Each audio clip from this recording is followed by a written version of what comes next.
Hey everyone, this is Jan and you're watching my little daily indie game dev update for Tuesday, the 6th of May, 2026.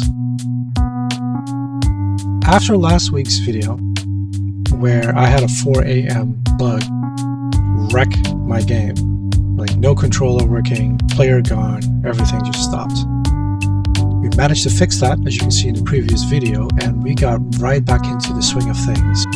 Fixing up all the collision polygons you can see highlighted here in my map, and I finally managed to do what I've been building towards, which is merging them all into a single object. I have now over 1500 polygons in this level, and things are starting to slow down. Believe it or not, things are starting to slow down, and some of the tricks that I put into the terminal in Unreal Engine 5, they simply didn't seem to apply anymore. Therefore, it was time to merge. I've come pretty much as close as possible for all of them to be lined up with the camera system that I have, so that any weird offset, like it seems to be in place. It has to be crafted manually by hand.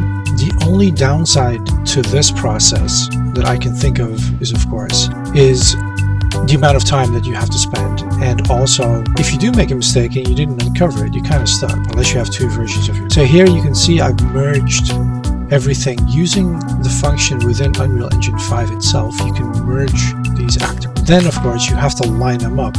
This was a little tricky.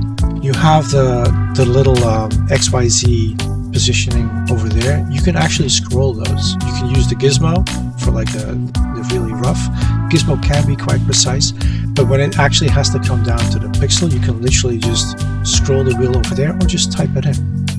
I had taken some screenshots of various locations in the level of the various polygons as they were before I merged them. Yes, I have made a backup of my game before I merged.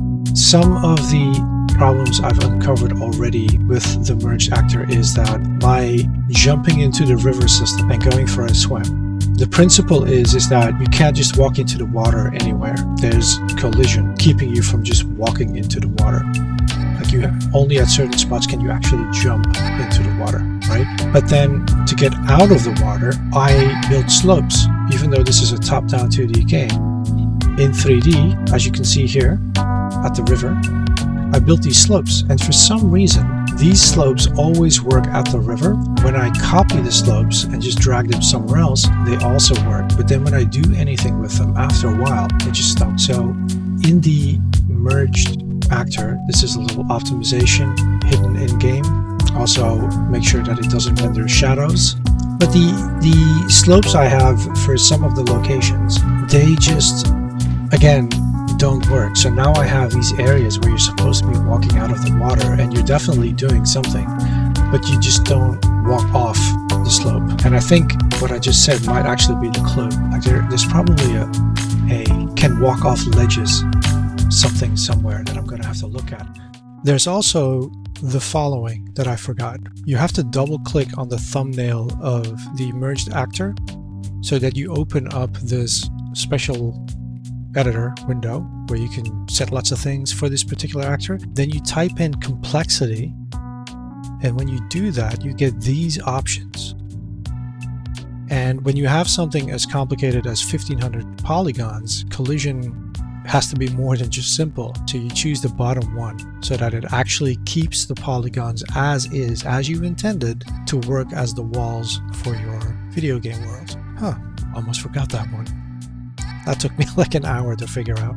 You guys, please like, hit subscribe. Hope you enjoyed this video, and I'll catch you in the next one.